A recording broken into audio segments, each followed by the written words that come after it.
Hello everyone, मैं राजेश भंडारी आप सबको स्वागत करता हूं अपने चैनल इलेक्ट्रिकल अड्डा में। आज जो मैं आप सबके सामने जो नेक्स्ट वीडियो लेके आया हूं वो लेके आया हूं उत्तराखंड बोर्ड क्लास 12 के जो इस बार 2025 में जो एग्ज़ाम होगा, ठीक है, या जो अभी हाफ ईयरली होगा आपका, उसके लिए प्रीवियस ईयर के इंपॉर्टेंट क्वेश्चंस लेके आया हूँ, ठीक है। और किस सब्जेक्ट के हैं ये, फिजिक्स के।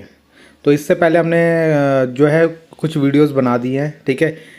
उसी के आगे हम कंटिन्यू कर रहे हैं। तो इसमें जो हमारा चैप्टर नंबर जो 7 है, अल्टरनेटिंग करंट, इस चैप्टर के हम इंपॉर्टेंट क्वेश्चन देखेंगे जो प्रीवियस 4-5 सालों में आपके आए होंगे, ठीक है। तो ये चैप्टर जो है बहुत ही ज़्यादा इम्पॉर्टेंट आपका, इम्पॉर्टेंट इसलिए है क्योंकि इससे न्यूमेरिकल आते हैं आपके ज़्यादा। क्या आते हैं? न्यूमेरिकल, ठीक है। अब आपका चाहे पैटर्न चेंज हो गया हो या नहीं हुआ हो, इससे तो न्यूमेरिकल आपका बनना ही बनना है। मतलब ये चैप्टर में जो प्रीवियस ईयर के क्वेश्चन है वो आपको करने ही करने हैं, ठीक है, क्योंकि इसमें न्यूमेरिकल्स और थोड़ा बहुत थ्योरी है, ठीक है। और वो क्वेश्चन आपके आने ही आने हैं, चाहे वो किसी भी तरीके से पूछ ले, ठीक है। तो ये चैप्टर के, इस चैप्टर के आपको इंपॉर्टेंट क्वेश्चन आपको करने ही करने हैं, ठीक है। करने तो वैसे आपको सारे ही हैं, मगर इसके तो आपको करने ही करने हैं क्योंकि इससे न्यूमेरिकल बनते हैं, ठीक है। और बहुत सिंपल न्यूमेरिकल बनते हैं, तो इसको आपको करना है, ठीक है। तो ये हिंदी प्लस इंग्लिश दोनों मीडियम के बच्चों के लिए होगी। यहाँ पे दोनों के नोट्स आपको मिल जाएंगे, ठीक है। तो इससे पहले की जो वीडियोस होंगी वो भी आप जाके देख सकते हो, प्लेलिस्ट में चैप्टर वाइज बनाई है, ठीक है। तो उसमें हम 7 चैप्टर है उसमें पहुँच चुके हैं। ऐसे ही हमने केमिस्ट्री के भी बनाए हैं, ठीक है। तो आप लोग वो जाके देख सकते हो। तो ये तो सिलेबस है आपका, इस चैप्टर के अंदर ये चीज़ें आएंगी, ठीक है। तो सिलेबस तो आप लोगों को पता ही होगा, नहीं होगा तो इसको आप नोट कर सकते हो इस सिलेबस को, ठीक है, जिसको पता नहीं है।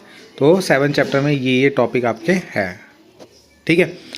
अब क्वेश्चन स्टार्ट करते हैं।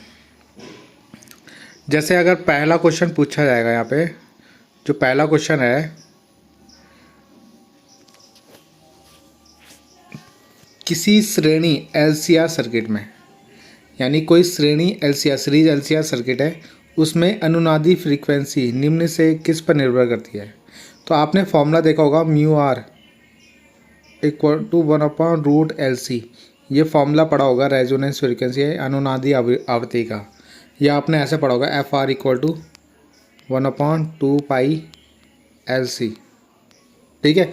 तो यहाँ पे आपको क्या दिख रहा है, किस पे डिपेंड कर रहा है ये, LC पे, √LC पे, ठीक है। तो ये इसका क्या हो जाएगा, राइट आंसर हो जाएगा आपका, ठीक। अब देखते हैं, फर्स्ट क्वेश्चन तो हो गया आपका, ऑब्जेक्टिव क्वेश्चन था 1 नंबर का, ठीक है। तो ये इसका राइट आंसर हो जाएगा। नेक्स्ट देखते हैं हम लोग, क्या है, एक 2 मिली हेनरी का एक शुद्ध प्रेरक है, यानी एल की वैल्यू दे रखी है आपको, टू बोल रहा मैं, 25 मिली हेनरी, कितना, 25 मिली हेनरी दे रखा है। 25 मिली हेनरी को हेनरी में कैसे बदलोगे, 25 × 10⁻³ से मल्टीप्लाई करोगे इंटू हेनरी, ठीक है। और उसमें जो वोल्टेज दे रखी है आपको 220 वोल्टेज दे रखी है, और फ्रीक्वेंसी आपको 50 हर्ट्ज दे रखी है।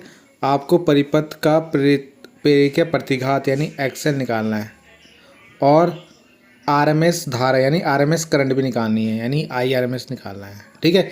एक प्योर इंडक्टर दे रखा है जिसके 220 वोल्टेज है, आपको इसका इंडक्टिव रिएक्टेंस यानी एक्सएल निकालना है, और आरएमएस करंट यानी आईआरएमएस निकालना है, आईआरएमएस निकालना है जब फ्रीक्वेंसी कितनी होगी, 50 हर्ट्ज। एफ कितना देर का, 50 हर्ट्ज, ठीक है। तो देखते हैं इसको। तो ये आंसर होगा आपका, देखो एल को हमने चेंज करा, मिली हेनरी है ना, उसको हेनरी में बदल, तो कितने से मल्टीप्लाई करी, 10⁻³ से। उसके बाद आपको वोल्टेज भी दे रखा है 220, और फ्रीक्वेंसी भी दे रखी है, ठीक है। तो सिंपल आपको एक्सएल का फॉर्मूला लगाना है। एक्सएल का फॉर्मूला होता है 2πfl, ठीक है। तो 2π की वैल्यू रख देना 3.14, एफ की वैल्यू आपको दे रखी है 50 है ना, 50 दे रखी है, इंटू एल। एल कितना दे रखा है आपको, एल आपने अभी देखो ये है ना 25 × 10⁻³ ठीक है। तो ये सब ऐसे लिखना है आपको, और उसके बाद इन सब की मल्टीप्लाई करोगे ना तो ये आंसर आएगा आपका, ठीक है, 7.85। तो ये कर लेना आप लोग, तो ये मल्टीप्लाई करके ये आपका आंसर बन जाएगा, ठीक है। तो पहला पार्ट हो गया हमारा एक्सएल निकालने का। अगला है आईआरएमएस निकालने का, क्या, आईआरएमएस निकालने का, ठीक है। तो इसके लिए फॉर्मूला क्या होता है, V/XL। तो V कितना देर का था आपको क्वेश्चन में, 220 देर का था, कितना देर का था, 220 देर का था वोल्टेज, 220। तो यहाँ पे v की जगह 220 रखोगे और एक्सेल अभी आपने निकाला कितना 7.85, तो 7.85 यहाँ रखा आपने, ठीक है। तो जब आप यहाँ से पॉइंट हटाया आपने तो ऊपर 220 था ना, उसके साथ 2 जीरो बढ़ा दी, क्यों? क्योंकि यहाँ पे पॉइंट के बाद 2 नंबर है ना, तो ऊपर 2 जीरो बढ़ा दी, ठीक है। तो कितना हो गया 2200, फिर इससे इसको काटोगे ना तो 28 आएगा, तो 28 एम्पियर इसकी करंट आ जाएगी, ठीक है। बहुत सिंपल क्वेश्चन है, ये वाला फॉर्मूला आपको याद रखना है, बहुत क्वेश्चनों में यूज़ होगा, ठीक है। और करंट का फॉर्मूला तो होता ही है V/R, आई का क्या होता है V/R होता है। अब आप बोलोगे आई की आर की जगह एक्सेल कहाँ से हो गया? क्योंकि यहाँ पे क्या है, केवल इंडक्टर लगा हुआ है ना, तो इंडक्टर का जो रेजिस्टेंस होता है यानी प्रतिरोध जो होता है उसको हम एक्सेल लिखते हैं, ठीक है। तो यानी आर का काम कौन कर रहा है यहाँ पे? एक्सेल कर रहा है आपका, ठीक है। एक्सेल भी एक तरीके से क्या होता है? प्रतिरोध यानी रेजिस्टेंस होता है आपका, ठीक। तो मैंने जैसे बताया था इस चैप्टर के न्यूमेरिकल इंपॉर्टेंट है, तो इस फॉर्मूले पे बहुत न्यूमेरिकल पूछे जाते हैं आपके, ठीक है। तो इसको आपको याद करना है। अब चाहे आपका सिलेबस चाहे कोई भी हो, पैटर्न चाहे कुछ भी हो, क्वेश्चन ये बनने ही बनने हैं आपके, ठीक है। देखते हैं नेक्स्ट क्वेश्चन। तो नेक्स्ट क्वेश्चन क्या है कि एक LCR सर्किट है, बना के दे रखा है, एक R, एक L और एक C, ठीक है। तीनों दे रखे हैं और तीनों की वैल्यू भी दे रखी है। L की वैल्यू दे रखी है 5, C की वैल्यू दे रखी है 80 माइक्रोफैराड। माइक्रोफैराड को फैराड में कैसे बदलते हैं? 10⁻⁻6 से मल्टीप्लाई करते हैं, ठीक है। ये आपको याद रखना है। और R की वैल्यू भी दी है और वोल्टेज भी दी है। यहाँ से कितना वोल्टेज दे रहे हो आप? 230 वोल्ट दे रहे हो। तो आपको इसमें प्रत्यावर्ती धारा के साथ संयोजित है निकालना क्या है आपको इसमें? In LCR circuit is connected 230 volt shown in figure, ठीक है। हाँ, ये तो डायग्राम के बारे में दे रखा है, निकाल। तो यहाँ पे जो हमें निकालना है, find the frequency of alternating current source for resonance, यानी अनुनाद के लिए प्रत्यावर्ती धारा स्रोत की आवृत्ति ज्ञात करनी है, ठीक है। तो आवृत्ति निकालनी है आपको, तो μR निकाल लेंगे, एंगुलर फ्रीक्वेंसी निकाल लेंगे, ठीक है। यानी कोणीय आवृत्ति निकाल लेंगे। क्या होता है इसका फॉर्मूला? इसका फॉर्मूला क्या होता है? अभी मैंने ऊपर ऑप्शन में बताया था, रूट के अंदर LC 1/√LC, ठीक है। तो वो निकाल लेंगे। और एक आप जेड निकाल लेंगे, इम्पिडेंस यानी प्रतिबाधा, और एक करंट निकाल लेंगे, धारा I। तो 3 चीज़ निकाल लेंगे से ओमेगा, जेड और I, ठीक है। तो देखते हैं इसका आंसर। तो यहाँ पे आपको V दे रखा है, L दे रखा है और C देखो, C जो दे रखा है उसको हमने फैराड में बदल दिया, क्योंकि माइक्रो में दे रखा था ना, इसको 10⁻⁻6 से मल्टीप्लाई कर दी। ये क्वेश्चन बहुत बार पूछा जाता है, इसको अच्छे से कर लेना इस क्वेश्चन को, ठीक है। तो ये कर दिया और R की वैल्यू दे रखी थी। अब हमें ये वाला फॉर्मूला हमने अभी देखा था पीछे रेजोनेंस फ्रीक्वेंसी का, ठीक है। मैंने बताया था आपको निकालना है μR यानी 1/√LC। तो FR को μR कैसे बनाएंगे? तो ये जो नीचे यहाँ पे 2π है ना आपका, इसको इसके साथ ले जा लो FR के साथ, ठीक है। जैसे FR इक्वल टू है ना आपका 1/2π रूट के अंदर LC, तो ये 2π इसके साथ ले जा लो, तो 2π FR हो गए। और इसको क्या लिख दूंगा मैं? Omega R। क्या लिख दूंगा? ओमेगा R, ठीक है। और यहाँ केवल आपका क्या बच जाएगा? 1/√LC बच जाएगा, ठीक है। तो यहाँ पे देखो, ये जो इसकी वैल्यू यहाँ पे मत रखना आप, 2π को 2π रहने देना, उसको यहाँ ले जा लेना जैसे यहाँ ले आ रहा है, ठीक है। और उसके बाद यहाँ पे L की वैल्यू रख दी और उसके बाद C की वैल्यू रख दी रूट के अंदर, ठीक। अब जैसे ही आप यहाँ पे वैल्यू रख दोगे इनकी, इस पूरे को लिख देंगे ओमेगा R। क्या लिख देंगे? Omega R। और 80 और 5 की मल्टीप्लाई करोगे 400 और 10⁻⁻3 इसको रखोगे। अब ये 10⁻⁻3 कैसे हुआ? 10⁻⁻6 था ना, रूट के बाहर गया, ये रूट के अंदर नहीं है, बाहर है। तो 10⁻⁻6 जब बाहर जाता है तो -3 हो जाएगा, ठीक है। और 400 का क्या होगा? 20।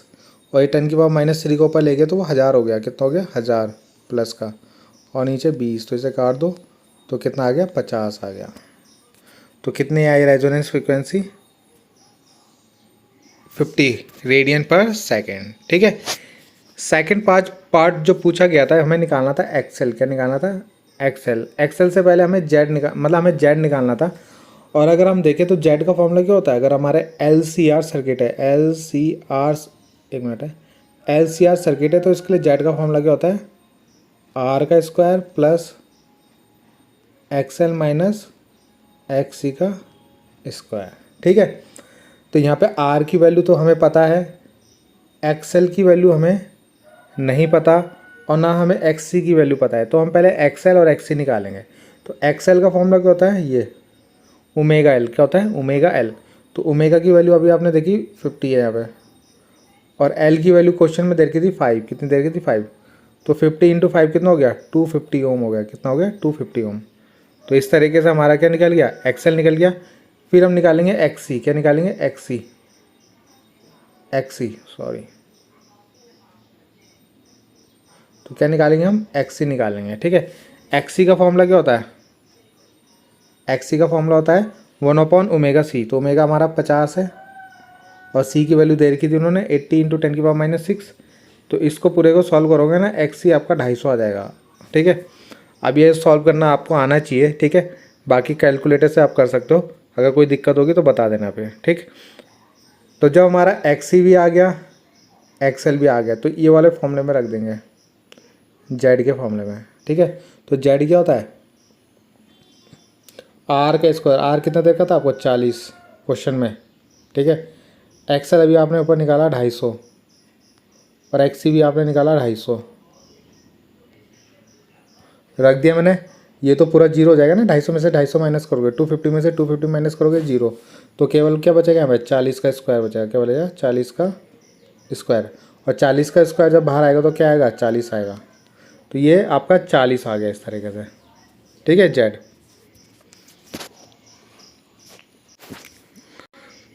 तो 2 पार्ट इसके ख़त्म हो गए। तीसरा पार्ट देखते हैं। अब हमें करंट निकालना है, क्या निकालना है करंट। तो करंट का फॉर्मूला क्या होता है IRMS equal to VRMS upon Z, ठीक है। वोल्टेज आपको 230 दे रखी थी क्वेश्चन में, और जेड अभी आपने निकाला कितना है 40। 230 को 40 से डिवाइड करो तो ये आएगा कितना 5.75 है वो, ठीक है। यहाँ पे बीच में पॉइंट होगा इसके, ठीक है। अब आपको करंट जो निकालनी है मीन करंट निकालनी है, उसने बोला ना आयाम आपको निकालना है, मैक्सिमम करंट निकालनी है, ठीक है। यानी मीन करंट निकालनी है, सॉरी। मीन करंट निकालने का फॉर्मूला क्या होता है,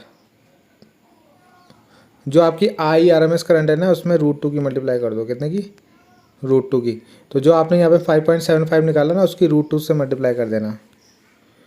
तो जैसे आप √2 से मल्टीप्लाई करोगे तो इतना आ जाएगा, ये करंट आ जाएगा आपकी पीक करंट का, ठीक है। तो ये क्वेश्चन जो है बहुत अच्छा क्वेश्चन है, बहुत पूछा जाता है, बहुत बार एग्ज़ाम में आता ही है, ठीक है। तो इसको कर लेना ज़रूर। तो अब देखते हैं नेक्स्ट क्वेश्चन। अगला क्वेश्चन जो है आपके पास इस तरीके से LCR दे रखा है और आर की जगह एक बल्ब लगा रखा है, और आपको पता होना चाहिए कि बल्ब भी एक तरीके से रजिस्टिव लोड है, यानी आर की तरह काम करता है, ठीक है। अब इसने बोला है कि अगर हम इसकी आवृत्ति को दुगना कर दें, यहाँ से ये जो वोल्टेज हम दे रहे हैं इसकी आवृत्ति को दुगना कर दें, आवृत्ति मतलब फ्रीक्वेंसी को अगर हम डबल कर दें, फ्रीक्वेंसी को कितना कर दें डबल, और C और L की वैल्यू को कैसे हम चेंज करें ताकि इसकी ब्राइटनेस में कोई फ़र्क ना पड़े। यानी आप अगर फ्रीक्वेंसी बढ़ा रहे हो तो उससे आपको L और C की वैल्यू को चेंज करना पड़ेगा ताकि उसकी जो ब्राइटनेस है यानी चमक है वो समान रहे, वरना उसकी चमक क्या हो जाएगी चेंज हो जाएगी। तो L और C को क्या करना पड़ेगा आपको, तो वो आपको यहाँ पे बताना है। तो यहाँ पे आपको ये ध्यान देना है कि अगर इसकी ब्राइटनेस को अगर आपको सेम रखना है यानी इसकी चमक जो है वो समान होनी चाहिए, तो उसके लिए आपको क्या करना पड़ेगा, यहाँ पे जो करंट होगा ना उसको समान रखना पड़ेगा। अगर करंट सेम होगी जैसे पहले आ रही वैसे ही रहेगी, है ना। अगर आपको पता है करंट बढ़ेगी तो चमक बढ़ जाएगी, करंट कम होगी तो चमक कम हो जाएगी, यानी ग्लो कम हो जाएगा, ठीक। अगर आपका करंट सेम रहेगा तो उसमें कोई फ़र्क नहीं पड़ेगा। तो यहाँ पे आपको करंट सेम रखना है। अब करंट सेम कब होगा, जब ये पूरा जेड सेम रहेगा आपका, है ना, रेजिस्टेंस सेम रहेगा। और रेजिस्टेंस सेम कब होगा, जैसे आपको ओमेगा एल है, ठीक है। तो अगर इसकी फ्रीक्वेंसी डबल हो रही है तो आपको एल को हाफ़ करना पड़ेगा, क्या करना पड़ेगा हाफ़। तो एल को आपको हाफ़ करना पड़ेगा। वैसे 1/ओमेगा सी है, अगर यहाँ पे फ्रीक्वेंसी डबल हो रही है तो सी को भी क्या करना पड़ेगा हाफ़ करना पड़ेगा। तो दोनों को आप जब हाफ़ करोगे तभी यहाँ पे करंट क्या होगी कांस्टेंट रहेगी, यानी समान रहेगी, जिससे उसके ग्लो में कोई भी फ़र्क नहीं पड़ेगा, ठीक है। ये याद रखना है। यानी चमक समान रखने के लिए, इसको हिंदी में लिख लेना आप लोग, चमक समान रखने के लिए आपको एल का मान और सी का मान क्या करना पड़ेगा आधा करना पड़ेगा, ठीक है। तो ये इसका आंसर है। बस देखते हैं नेक्स्ट क्वेश्चन। अगला क्वेश्चन है कि following circuit exhibit maximum power dissipation, यानी इनमें से किस में पावर जो डिसिपेशन होता है, यानी पावर जो खर्च होती है वो सबसे ज़्यादा होती है, शक्ति का जो क्षय होता है वो कहाँ पे सबसे ज़्यादा होता है? तो आपका प्रतिरोध में होता है। किस वाले में? प्रतिरोध में। ये जो सी वाला ऑप्शन है ना आपका, यही शक्ति को क्या करता है? खर्च करता है आपका। बाकी ये जो ये होते हैं ये केवल क्या करते हैं? स्टोर करते हैं, पावर का लॉस नहीं करते हैं। ठीक है, ये दोनों कैपेसिटर और इंडक्टर ये स्टोर करते हैं अपने अंदर। ये खर्च केवल कैपेसिटर वाला करता है, ये रेजिस्टेंस वाला करता है आपका। ठीक है, तो ये याद रखना, सी वाला ऑप्शन इसका सही होगा। अगला क्वेश्चन है कि आपको एल की वैल्यू दे रखी है, आर दे रखा है, वी दे रखा है, एफ दे रखा है, आपको करंट निकालनी है। ठीक है, तो देखते हैं इसको कैसे करेंगे। सिंपल सा क्वेश्चन है ये। तो इस क्वेश्चन में देखो एल की वैल्यू दे रखी है, आर की वैल्यू दे रखी है, वी की वैल्यू दे रखी है, एफ की वैल्यू दे रखी है। तो सबसे पहले आपको क्या करना होता है, जो क्वेश्चन में गिवन होता है ना उसको लिखना होता है। ठीक है, तो ये सब हमें गिवन दे रखा है। उसके बाद आपको पता है हमें करंट निकालना है। अब करंट का फॉर्मूला क्या होता है? वी अपॉन जेड लेते हैं ना हम लोग, आर लेते थे।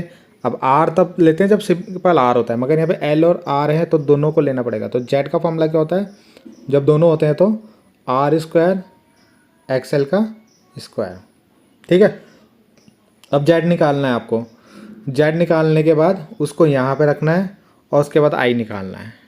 ठीक है, तो अगर आप देखो तो जब आई का फॉर्मूला लगाऊंगा तो मेरे को वी नॉट भी चाहिए, है ना। और वी नॉट कैसे निकालते हैं हम? पीक करंट कैसे निकालते हैं? जो √2 है उसकी मल्टीप्लाई करते हैं वी आर एम एस से। किससे? वी आर एम एस से। ठीक है, तो वी आर एम एस कितना देर का? 240। कितना देर का? 240। 240 की मल्टीप्लाई करेंगे √2 से। किसने? √2 से। तो इतनी वी नॉट आ जाएगा हमारा। ठीक है, वी नॉट निकाल लिया। अब हमें यहाँ पे देखो, जब हम यहाँ पे एक्सएल निकालेंगे ना, एक्सएल, तो एक्सएल का जो फॉर्मूला होता है वो होता है ओमेगा एल। क्या होता है? Omega L. तो यहाँ पे ओमेगा भी चाहिए होगा हमें। ओमेगा कैसे निकालते हैं? ओमेगा का फॉर्मूला होता है 2πf_L। आ रहा समझ में? यहाँ पे थोड़ा सा आपको ध्यान देना है कि जब मैं यहाँ पे जेड का फॉर्मूला लगाऊंगा ना, जेड का फॉर्मूला क्या बताया मैंने आपको? आर स्क्वायर प्लस एक्सएल का स्क्वायर। ठीक है, अब ये एक्सएल निकालने का जो फॉर्मूला होता है वो होता है ओमेगा एल, और यहाँ पे ओमेगा का जो फॉर्मूला होता है वो होता है 2πfL। तो पहले मैं क्या करूँगा? ओमेगा निकालूंगा। ठीक है, पहले मैं ओमेगा निकालूंगा। ओमेगा का निकालने के बाद मैं एक्सएल निकालूंगा, और एक्सएल निकालने के बाद यहाँ रखूँगा, तब मेरा जेड आएगा। ठीक है, तो ये स्टेप आपको ध्यान रखना है जेड निकालने का। तो सबसे पहले हम ये वाला फॉर्मूला लगाएंगे ओमेगा का 2πfL। तो ओमेगा इक्वल टू लगाया हमने 2πf। ठीक है, 2πf होता है ओमेगा का। मैंने थोड़ा सा उल्टा बता दिया। ओमेगा का जो होता है 2πf होता है, और 2πfL किसका होता है? एक्सएल का। किसका होता है? एक्सएल का 2πfL। ठीक है, तो ओमेगा का पहले ओमेगा निकालते हैं हम 2πf। तो 2π है ना, 2 और f की वैल्यू कितनी देर की थी क्वेश्चन में? 50। तो कितना हो जाएगा? 2 × f यानी 50 × π। ठीक है, तो कितना आ जाएगा? 50 π आ गया आपका।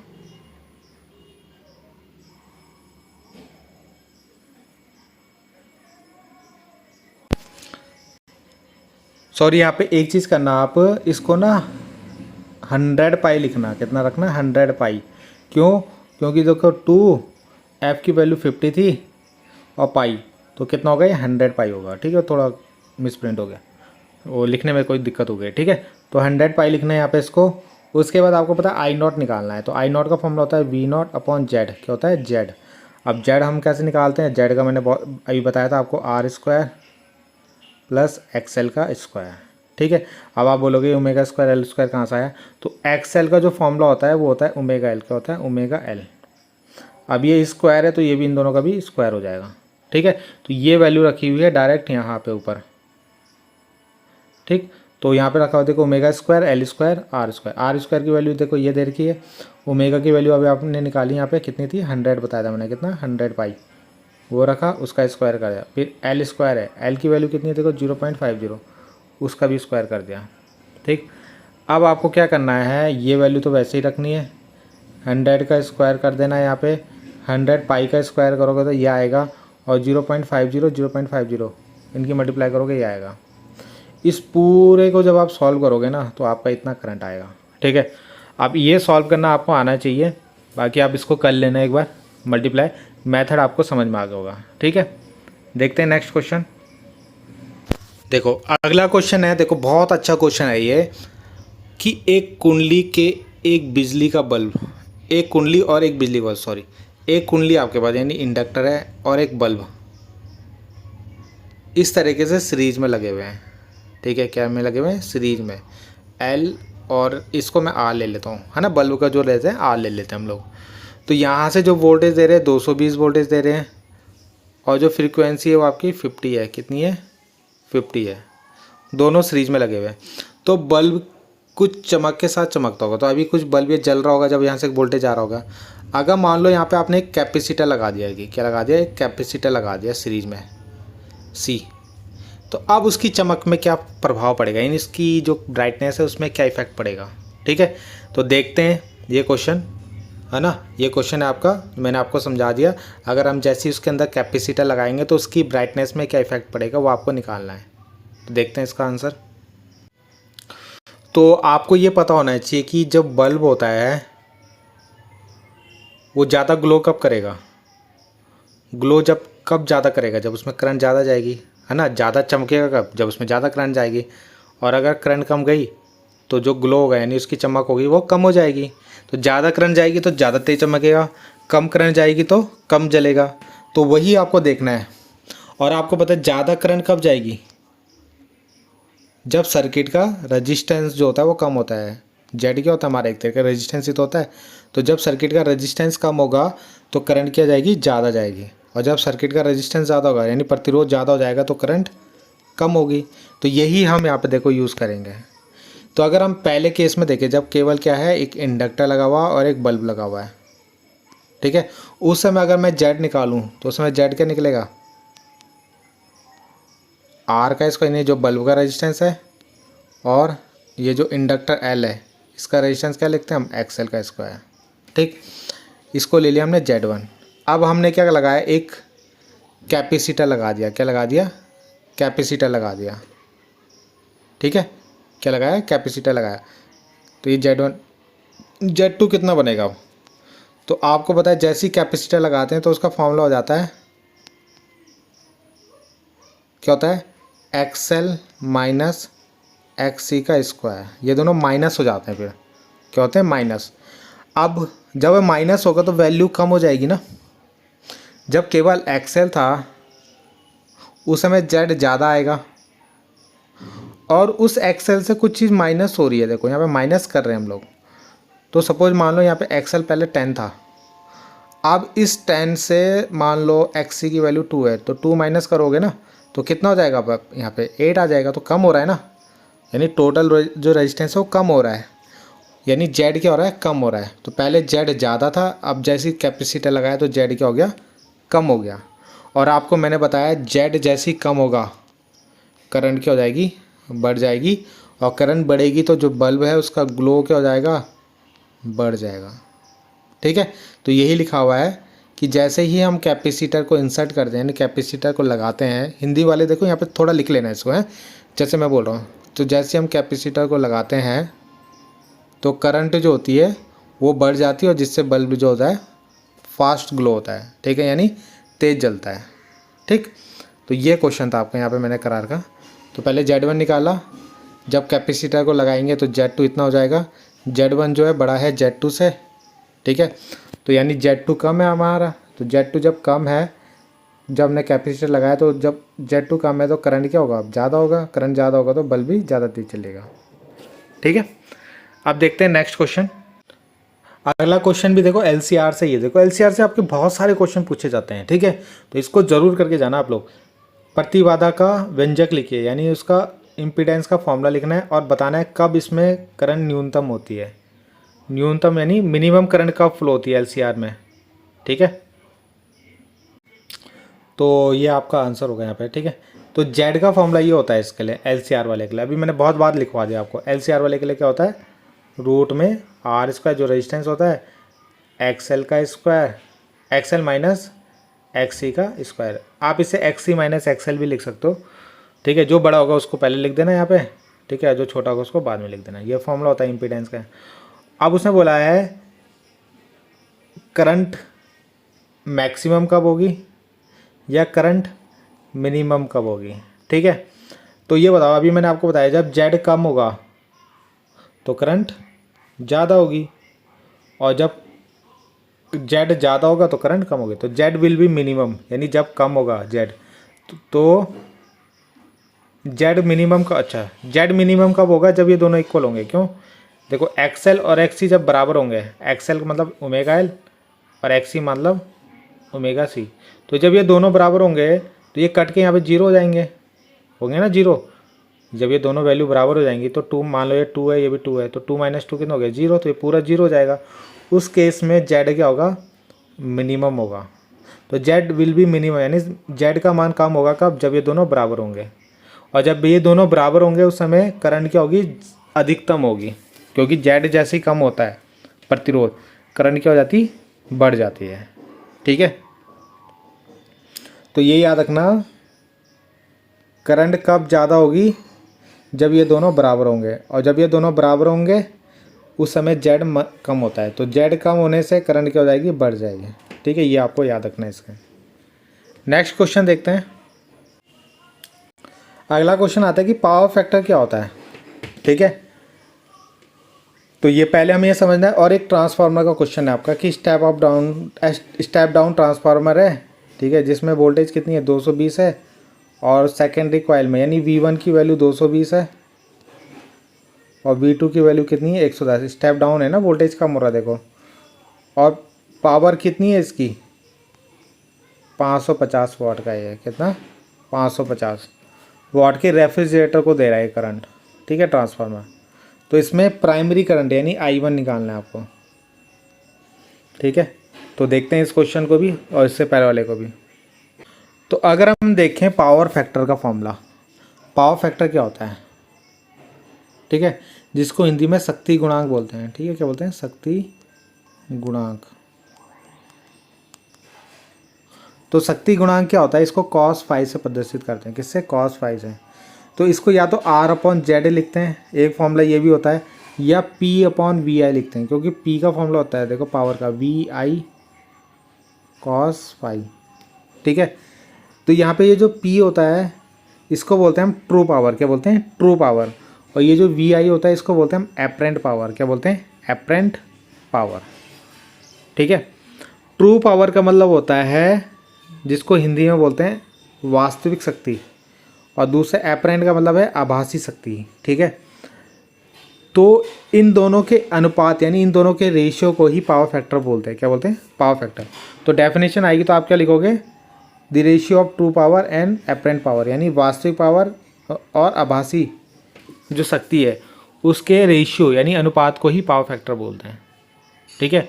डेफिनेशन में केवल आपको यही लिखना है कि इन दोनों के जो रेशियो होता है उसी को पावर फैक्टर बोला जाता है, ठीक है। वास्तविक शक्ति और आभासी शक्ति के अनुपात को पावर फैक्टर बोलते हैं। cos फाई की वैल्यू जो होती है 0 से 1 के बीच होती है, ठीक है, 0 से 1, इससे ज़्यादा नहीं होती है। सबसे अच्छा जो पावर फैक्टर माना जाता है वो 1 को माना जाता है। 1 से जैसे जैसे कम होता रहेगा ना, मान लो 0.8, 0.7, 0.6, तो ये धीरे धीरे बेकार होता रहता है पावर फैक्टर, ठीक है। तो ये आपको याद रखना, सबसे अच्छा जो माना जाता है 1 को माना जाता है, 1 के आसपास वालों को, जैसे 0.9, 0.8, है ना। तो इतना आपका पावर फैक्टर होना चाहिए, जैसे हमारे घरों का 0.8 होता है पावर फैक्टर, ठीक।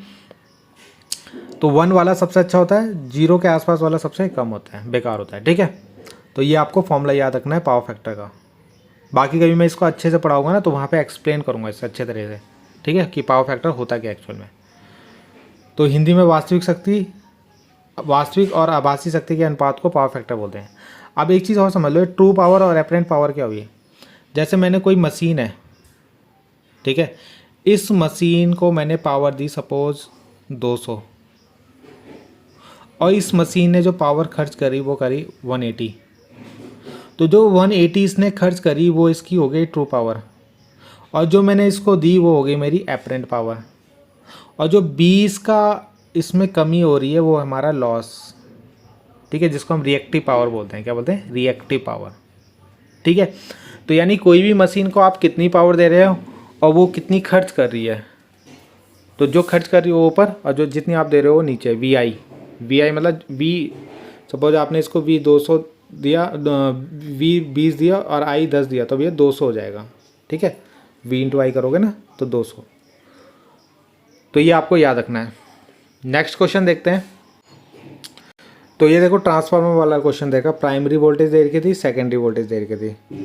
आउटपुट जो आपका रेफ्रिजरेटर को, यानी कोई ट्रांसफार्मर है और वो रेफ्रिजरेटर है, उसको क्या दे रहा है? करंट दे रहा है। तो ये रेफ्रिजरेटर कितने वाट का है आपका? 550 वाट का है। तो आपको यहाँ पे प्राइमरी में जो करंट है ना, यहाँ पे IP, वो निकालना है, ठीक। तो पहले आपको देखो एक फॉर्मूला होना चाहिए पता, P कैसे निकालते हैं? V इंटू आई से निकालते हैं ना, ये तो फॉर्मूला सभी को पता होगा। और अगर आप आउटपुट पावर निकाल रहे हो तो यहाँ पे जो वोल्टेज होनी चाहिए वो भी आउटपुट वाली होनी चाहिए, करंट भी आउटपुट, यानी सेकेंडरी, S सेकेंडरी है ना, क्या है? सेकेंडरी। तो यहाँ से देखो P की वैल्यू कितनी है? P की वैल्यू 550 दे रखी है, ठीक है। तो यहाँ पे 550 आएगा। और VS की वैल्यू कितनी है? 110। तो 110 उसके डिवाइड में चला गया, तो यहाँ से आप निकाल लोगे IS। क्या निकाल लोगे? IS निकाल लोगे, ठीक है। समझ में आ रहा? ये फॉर्मूला लगाओगे, P की जगह रखोगे 550, VS की जगह रखोगे 110, IS, ये यहाँ डिवाइड में जाएगा, 0 से 0 कटा और 11 से कितनी बार कटेगा? 5 बार। तो 5 एम्पेयर आ गया हमारा सेकेंडरी करंट। हमें सेकेंडरी थोड़ा निकालना है, हमें तो प्राइमरी निकालना है। तो उसके बाद आपको एक फॉर्मूला होता है IP upon IS, primary upon secondary, voltage होता है सेकेंडरी अपॉन प्राइमरी VP। तो ये वोल्टेज आपको दे रखी, ये दे रखी है, करंट अभी आपने निकाल ली, तो वहाँ से IP आप निकाल लोगे, ठीक है। तो VS की वैल्यू रखी 110, VP की वैल्यू रखी 220 और IS भी यहाँ चला जाएगा इनके साथ मल्टीप्लाई में, तो इंटू 5 कर दिया। तो जब आप इसे सॉल्व करोगे तो 2.5 एम्पेयर आ जाएगा करंट, ठीक है। सिंपल सा क्वेश्चन है, 2 फॉर्मूले याद रखना, एक है और एक है। ये वाला फॉर्मूला तो बहुत इंपॉर्टेंट है आपका, ठीक है। ये याद रखना, करंट और वोल्टेज यहाँ पे इन्वर्सली होता है, यानी P ऊपर आएगा। अगर प्राइमरी करंट ऊपर आ रही है तो वोल्टेज नीचे आएगी, और सेकेंडरी करंट नीचे आ रही है तो वोल्टेज ऊपर आएगी, ठीक है। एक क्वेश्चन आपका ये है, ये भी LCR सर्किट पे, जैसे मैंने अभी पहले करवाया था आपको, ठीक है। वही है R, C और L, वैल्यू भी देखो वही है, वैल्यू भी वही है। यहाँ पे भी आपको ओमेगा R निकालना है, ठीक है, और Z निकालना है। तो यही क्वेश्चन मैं अभी थोड़ी देर पहले कराया था, दिखा देता हूँ आपको। तो देखो यहाँ पे ये क्वेश्चन में एक चीज़ है, फ्रीक्वेंसी निकालनी है ओमेगा, ठीक है, और obtain the impedance circuit at the, यानी रेजोनेंस की कंडीशन में ये Z कितना होता है, ठीक है, वो आपको बताना है। तो देखते हैं इसको। तो देखो पहले ओमेगा निकाल लेंगे। ओमेगा का फॉर्मूला 1/√LC, L की वैल्यू रखी, C की वैल्यू रखी, इसको सॉल्व करोगे 50 आ जाएगा। अब Z आपको निकालना था। अब ये बताओ रेजोनेंस कब होता है? रेजोनेंस ये फॉर्मूला होता है ना, R² plus XL minus XC का स्क्वायर, है ना, यही तो फॉर्मूला पढ़ा आपने। तो यहाँ पे आप ये याद रखना, रेजोनेंस तभी होता है जब ये दोनों बराबर होते हैं। क्या होते हैं? दोनों बराबर होते हैं। XL और XC जब बराबर होंगे तो ये पूरा कितना हो जाएगा? 0 हो जाएगा यहाँ पे। और जैसे ये 0 होगा तो केवल क्या बचेगा? R²। तो Z equal to R² root से बाहर आएगा तो क्या बनेगा? R। तो Z की वैल्यू क्या होगी? R। और R क्या दे रखा हमें क्वेश्चन में? R देखते हैं क्या दे रखा है। R यहाँ पे हमें 40 दे रखा, तो ये सेकंड वाले का आंसर क्या आ जाएगा? 40, ठीक है। समझ में आ रहा है? Z का फॉर्मूला ये था,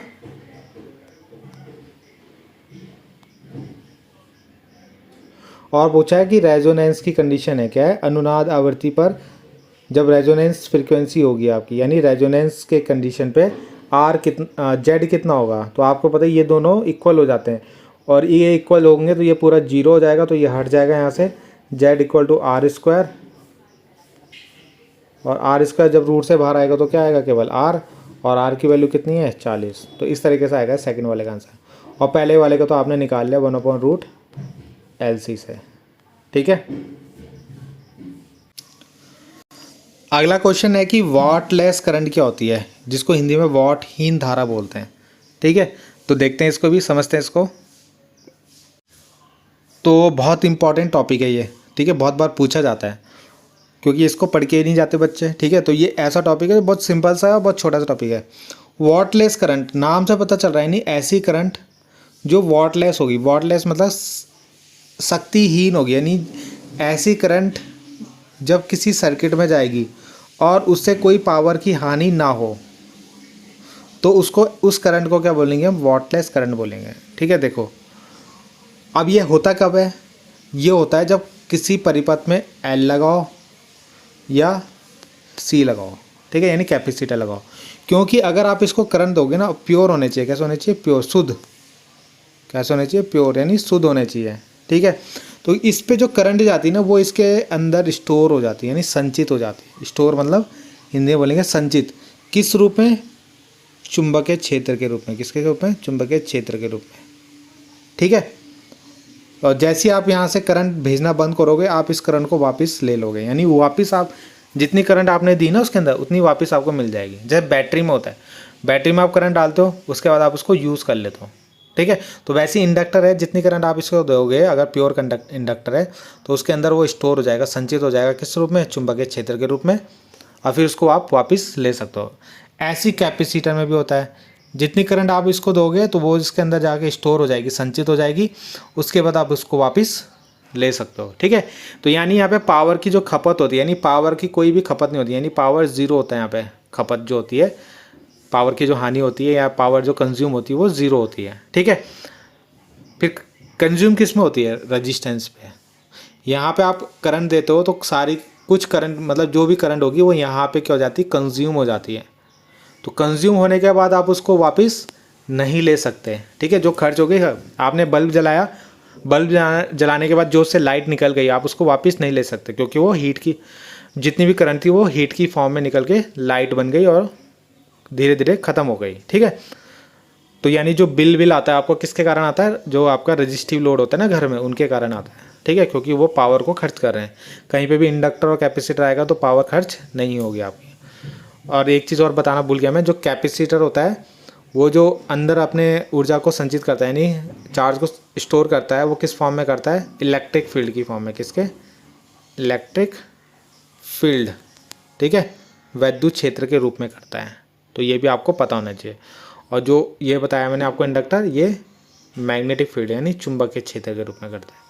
तो यही मैंने यहाँ पे लिखा है, देखो, wattless current is when power consume by this circuit is zero. जब पावर कंज्यूम जो सर्किट करता है वो जीरो करता है, इस करंट को हम वॉटलेस करंट। वॉटलेस करंट जो अकर होता है हमें, वो किस में होता है, प्योर इंडक्टिव और प्योर कैपेसिटिव सर्किट में। वॉटहीन धारा एक प्रकार की विद्युत धारा है जो परिपथ में बिना बिजली की खपत करिए बहता है। इसकी औसत खपत शून्य होती है। वॉटहीन धारा में एल और सी, ये याद रखना पक्का। ठीक है, शुद्ध लिख लेना यहाँ पे, इनके आगे शुद्ध प्रेरकत्व और संधारित्र पे होता है। ठीक है, तो इस क्वेश्चन को अच्छे से पढ़ लेना, ये एग्जाम में आता है बहुत बार। आप देखते हैं नेक्स्ट क्वेश्चन। अगला पूछा गया कि ट्रांसफार्मर का सिद्धांत लिखिए और ट्रांसफार्मर में होने वाले ऊर्जा क्षय का कोई एक कारण लिखिए। ठीक है, तो देखते हैं, यानी जो उसमें ऊर्जा क्षय मतलब लॉस होता है ना, एनर्जी लॉस इसके अंदर, उसको लिखना है आपको। ठीक है, और वर्किंग लिखनी है इसकी। तो यहाँ पे ये है वर्किंग किसकी, ट्रांसफार्मर की। किसकी, ट्रांसफार्मर की वर्किंग, जिसको हिंदी में बोलते हैं कार्यविधि। ठीक है, तो यहाँ पे हिंदी मीडियम वालों के लिए भी है नीचे, तो पहले आप इसको समझ लो। ठीक, आप देखो मैं ना यहाँ पे, अब जितने भी मैंने आपको क्वेश्चन कराए होंगे, मैं देखो आपको लग रहा होगा मैं जल्दी जल्दी करवा रहा हूँ। ठीक है, वरना ये वीडियो बहुत लंबी हो जाएगी, 1-1.5 घंटे से ऊपर की हो जाएगी, फिर क्या होता है इतनी लंबी वीडियो बना के फ़ायदा भी नहीं होता है। ठीक है, मेन है कि मेरे को आपको ये बताना है कि क्वेश्चनों के अंदर आपको लिखना क्या है, और थोड़ा बहुत मैं जो है उसको एक्सप्लेन कर रहा हूँ आप लोगों को। ठीक है, वरना अगर मैं एक टॉपिक पढ़ाने बैठूंगा ना, अगर मान लो ट्रांसफार्मर की वर्किंग ही मैं अगर समझाने बैठूंगा तो इसमें ही 20-25 मिनट लग जाएंगे आपके। ठीक है, या जैसे मैंने पावर फैक्टर है, पावर फैक्टर को और अच्छे से एक्सप्लेन करना था, तो उसको अगर मैं खोल के पढ़ाऊँगा तो फिर बहुत लंबा टाइम लग जाएगा। तो केवल जो क्वेश्चन है उसका आंसर आपको क्या लिखना है वो आपको बता रहा हूँ। ठीक है, बाकी जब मैं इनको डिटेल में मैंने इनके ऊपर वीडियो बनाऊंगा तो आप वहाँ पे देख सकते हो, ठीक है। बाकी अगर आपको कहीं पे भी दिक्कत होगी तो कमेंट कर लेना, मैं दोबारा उस क्वेश्चन को समझा दूंगा, ठीक। अब देखो ट्रांसफार्मर क्या होता है, तो ट्रांसफार्मर में आपने देखोगे इस तरीके से डायग्राम बनाया जाता है, ठीक है। ये इसकी होती है कोर, क्या होती है, कोर, जिसको हिंदी में क्रोड बोलते हैं, ठीक है, ऐसे क्रोड। और यहाँ पे होती है इसकी प्राइमरी वाइंडिंग, प्राइमरी वाइंडिंग, ठीक है, जिसको प्राथमिक कुंडली बोलते हैं, क्या बोलते हैं, प्राथमिक कुंडली। ऐसी एक दूसरी साइड भी होती है इधर, इसको बोलते हैं सेकेंडरी कॉइल, ठीक है, सेकेंडरी वाइंडिंग बोल लो या द्वितीय कुंडली, ठीक है, द्वितीय कुंडली याद रखना इसको, द्वितीय कुंडली बोलते हैं। तो ये काम कैसे करता है ट्रांसफार्मर, आपको पहले पता होना चाहिए ट्रांसफार्मर करता क्या है। ट्रांसफार्मर का काम होता है पावर को ट्रांसफ़र करना, यहाँ से यहाँ भेजना, प्राइमरी से सेकेंडरी में, ठीक है, पावर को ट्रांसफ़र करना, फ्रीक्वेंसी को बिना चेंज करे, विदाउट फ्रीक्वेंसी चेंज, यानी यहाँ अगर 50 हर्ट्ज है तो यहाँ भी 50 हर्ट्ज ही होनी चाहिए जब यहाँ पहुँचेगी। तो विदाउट फ्रीक्वेंसी चेंज यानी फ्रीक्वेंसी यानी आवर्ती में बिना परिवर्तन किए प्राइमरी से द्वितीयक यानी प्राइमरी से सेकेंडरी कॉइल में भेजना, ये काम करता है कौन, ट्रांसफार्मर, ठीक है। तो ये तो मैंने इसका काम बता दिया। बाकी ये स्टेप अप भी करता है, स्टेप डाउन भी करता है, यानी वोल्टेज को बढ़ाता भी और वोल्टेज को कम भी करता है, ठीक। इस क्वेश्चन में जो आपसे पूछा गया है, इस क्वेश्चन में आपसे पूछा गया है क्या, इसमें आपको केवल वर्किंग पूछे है, कार्यविधि कि कैसे पावर को यहाँ से वहाँ भेज रहा है, ठीक है। तो यहाँ पे याद रखना, जैसे यहाँ पे करंट जाती ना, यहाँ से हम करंट देते हो, आपने देखोगा ट्रांसफार्मर लगा होता है ना रोड में, तो एक जगह से करंट आती है और एक करंट से दूसरी जगह से जाती है करंट। अरे यार, तो डायग्राम थोड़ा कट गया था, ठीक है।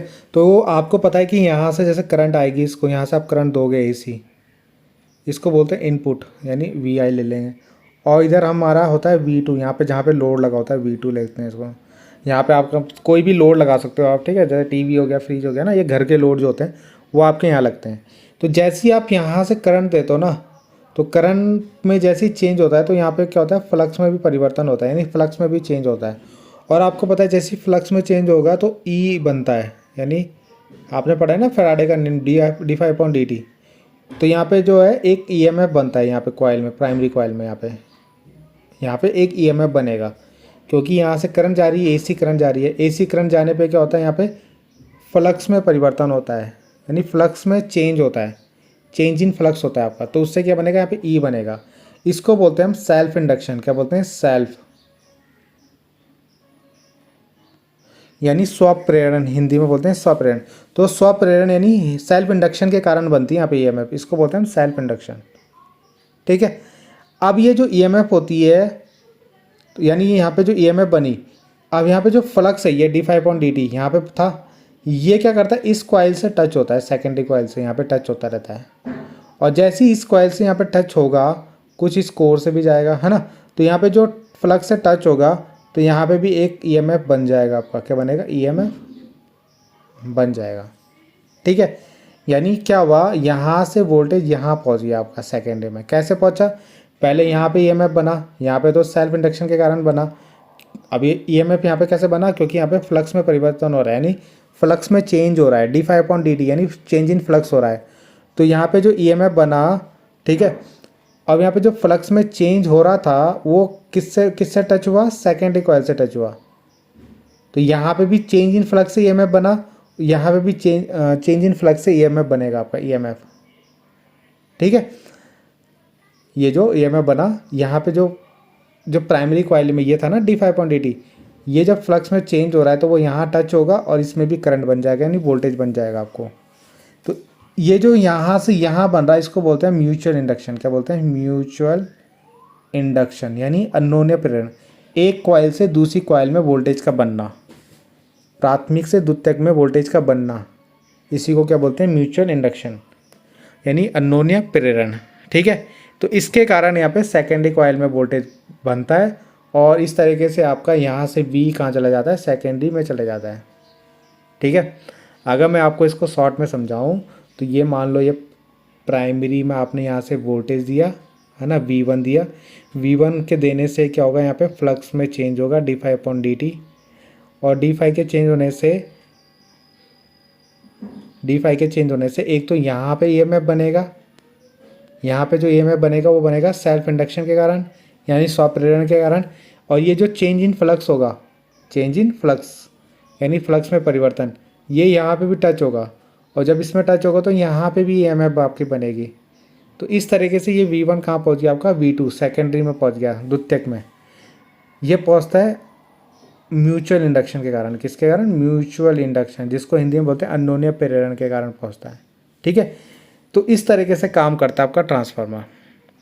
तो यही लिखा हुआ है, when AC supply is pass through the primary coil, यानी जो आपकी प्राइमरी कॉइल है यहाँ पे, जब हम यहाँ पे AC करंट देते हैं तो magnetic flux through the iron core change, यहाँ पे जो फ्लक्स होता है वो चेंज होता है d∅dt, which does two things, यहाँ पे वो दो काम करता है ये फ्लक्स। एक तो क्या करेगा, यहाँ पे प्राइमरी कॉइल में ईएमएफ बनाएगा, किसके कारण, सेल्फ इंडक्शन के कारण, और दूसरा क्या काम करेगा, सेकेंडरी में ईएमएफ बनाएगा, किसके कारण, म्यूचुअल इंडक्शन के कारण। ठीक है, तो यही मैंने आपको समझाया भी था। बाकी जो प्राइमरी में करंट बन रही है वो है, उसका फॉर्मूला हो जाएगा -N1 d∅dt, है ना। N1 मतलब क्या, यहाँ पे जो प्राइमरी में ये आपने टर्न कर रखे ना, जैसे 1 2 3 टर्न कर रखे तो N1 3 हो जाएगा। तो प्राइमरी में जो नंबर ऑफ टर्न है, ठीक है, और V2 का क्या होगा, सेकेंडरी में नंबर ऑफ टर्न और d∅ dt।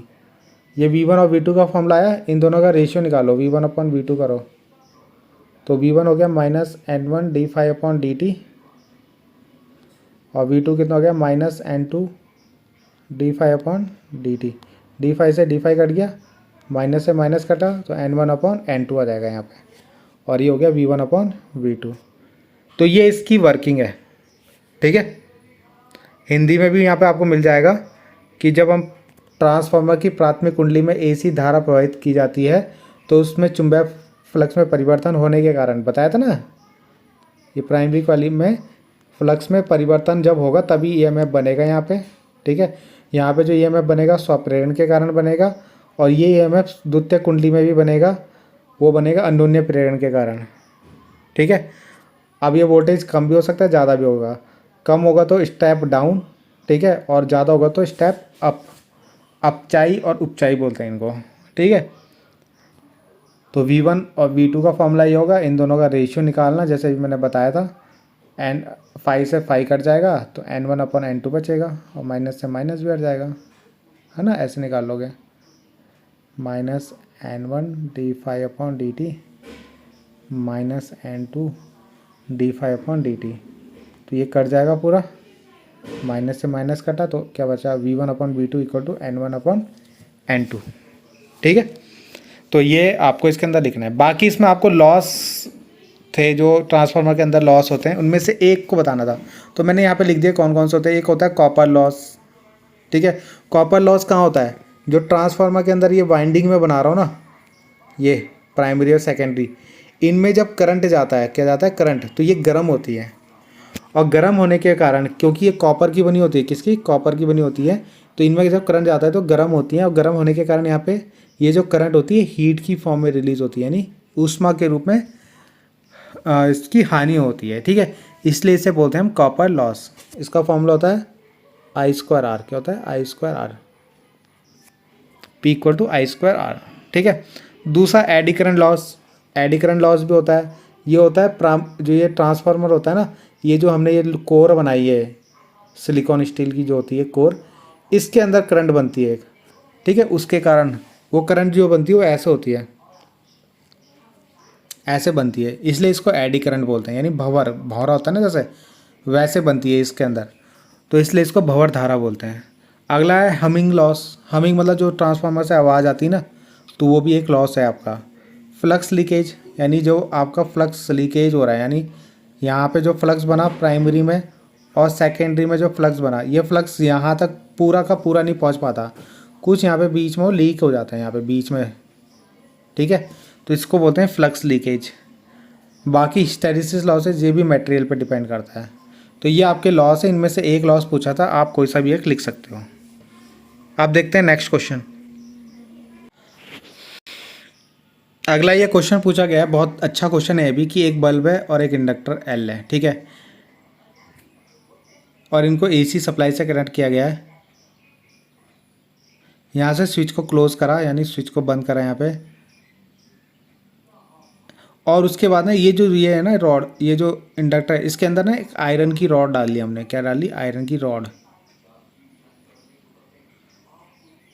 What will be the effect on glow of bulb? इस आयरन की रॉड डालने पे ये जो बल्ब है इसके ग्लो में क्या फ़र्क पड़ेगा? ग्लो यानी इसकी चमक में क्या फ़र्क पड़ेगा?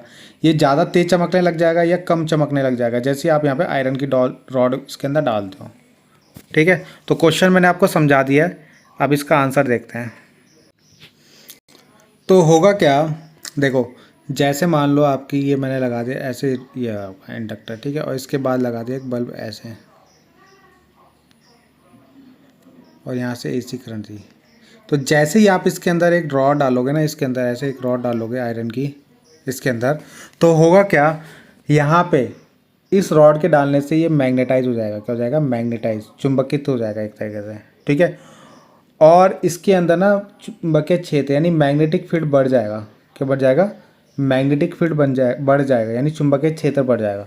और चुंबकीय क्षेत्र के बढ़ने से क्या होगा, इस ये जो ये है ना यहाँ पे, इसका एक्सेल बढ़ जाएगा, यानी एक्सेल मतलब इसका रेजिस्टेंस बढ़ जाएगा पूरे का। एक्सेल बढ़ जाएगा। एक्सेल क्या होता है? एक तरीके से रेजिस्टेंस बढ़ जाएगा।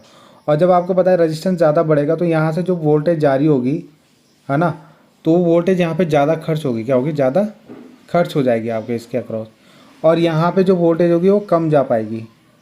यहाँ पे जो वोल्टेज होगी कम जाएगी। पहले तो ठीक जा रही थी, जब आपने ये रॉड इसके अंदर नहीं डाली है, रॉड इसके अंदर नहीं डाली, तो उस समय सपोज यहाँ पे वोल्टेज आ रही थी आपकी 20। अब रॉड डालने पे यहाँ पे ज़्यादा खर्च हो रही है, तो यहाँ पे जाएगी 10 ही आपकी वोल्टेज। और जब यहाँ पे वोल्टेज कम जाएगी तो ये बल्ब जो इसकी ब्राइटनेस होगी यानी ग्लो होगा वो कम हो जाएगा, ठीक है। तो सिंपल सा याद रखो, जैसे ही हम इसके अंदर इंडक्टर डालेंगे ना, इसके अंदर इंडक्टर आएंगे तो इसका एक्सेल बढ़ जाएगा। क्या बढ़ जाएगा? एक्सेल। और एक्सेल बढ़ जाएगा तो यहाँ पे वोल्टेज जो होगा वो ज़्यादा खर्च हो जाएगा, V = IR या V = IXL, ठीक है। एक्सेल लगाएंगे ना R की जगह, तो एक्सेल यहाँ से वोल्टेज बढ़ जाएगा। और वोल्टेज बढ़ेगा तो यहाँ पे जो दूसरे वाला इसके साथ सीरीज में, उसमें वोल्टेज कम हो जाएगा, क्योंकि आपको पता है वोल्टेज डिवाइड होता है सीरीज में, ठीक है। और वोल्टेज कम होने से ये इसका ग्लो जो हो जाएगा वो कम हो जाएगा। तो यही मैंने यहाँ पे समझाया है, ठीक है। थ्योरी में ये लिखा हुआ है कि जैसे ही आप रॉड को इंसर्ट करते हो तो magnetic field inside the coil magnetise हो जाता है, और आयरन जो होता है वो इंक्रीज़ कर देता है मैग्नेटिक फील्ड को बढ़ा देगा इसके कॉइल के अंदर को, चुंबकीय क्षेत्र को, जिससे इसका एक्सेल बढ़ जाएगा और ज़्यादा से ज़्यादा वोल्टेज ये कंज्यूम करेगा। तो बाकी जो बल्ब है उसमें कम वोल्टेज जाएगी, तो वहाँ पे ग्लो जो हो जाएगा कम हो जाएगा, ठीक है। आपको ये याद रखना है, जिसका रेजिस्टेंस ज़्यादा होता है वो वोल्टेज ज़्यादा खर्च करेगा, ठीक है। तो यहाँ पे रॉड डालने पर उसका रेजिस्टेंस जो हो रहा है वो बढ़ जा रहा है, तो इसलिए वोल्टेज ज़्यादा खर्च करेगा यहाँ पे, ठीक है। हिंदी में भी लिखा है आप लोगों के लिए, जब एक आयरन की रॉड को कुंडी के भीतर रखा जाता है तो आयरन की कुंडी के भीतर चुंबकीय क्षेत्र को बढ़ा देता है, जिससे प्रेरकत्व भी बढ़ जाता है, एक्सेल भी बढ़ जाता है। एक्सेल के बढ़ने से एक्सेल में ज़्यादा खर्च होती है क्या? वोल्टेज, तथा बल्ब में कम वोल्टेज पहुंच पाती है, जिससे वोल्टेज की चमक क्या हो जाती है? कम हो जाती है, ठीक है। तो यहाँ पे अगला क्वेश्चन है कि पावर फैक्टर की मैक्सिमम वैल्यू कितनी होती है? तो मैंने आपको बताया था ये 1 होती है, ठीक है, अभी पहले कराया था ना, तो ये अच्छा क्वेश्चन पूछा है, तो 1 होगी इसकी। अगला क्वेश्चन भी बहुत इंपॉर्टेंट क्वेश्चन है, इसमें पूछा है कि IRMS और V0 में क्या रिलेशन होता है। तो जो I0 होता है वो कितना होता है? √2 IRMS होता है। तो अगर मैं यहाँ से IRMS निकालूँ तो कितना हो जाएगा? जो I0 है उसको √2 से डिवाइड कर दो। तो ये क्वेश्चन बहुत ज़्यादा पूछा जाता है, तो ये वाला ऑप्शन इसका सही होगा, ठीक है। तो ये हमारा लास्ट क्वेश्चन था। तो यहाँ आपका ये पूरा जो पेपर था जिसमें प्रीवियस ईयर के क्वेश्चन आए थे कंप्लीट हो गए, है ना। ये चैप्टर आपका कंप्लीट हो गया है, और मैंने जैसे स्टार्टिंग में बताया था बहुत इंपॉर्टेंट है, चाहे पेपर कैसा भी आएगा पैटर्न चेंज हो जाएगा, मगर ये क्वेश्चन आपके पूछे ही जाएंगे, ठीक है। ऐसा नहीं कि पैटर्न चेंज हो गया तो कुछ भी बिल्कुल अलग ही हो जाएगा आपका, आएगा बुक से ही, ठीक है, सिलेबस से ही, और ये क्वेश्चन जो है वो आएंगे ही आएंगे आपके, ठीक है। बाकी इसको करना आप लोग, कहीं पे भी दिक्कत होगी कमेंट करना। मिलते हैं नेक्स्ट वीडियो में। Thank you.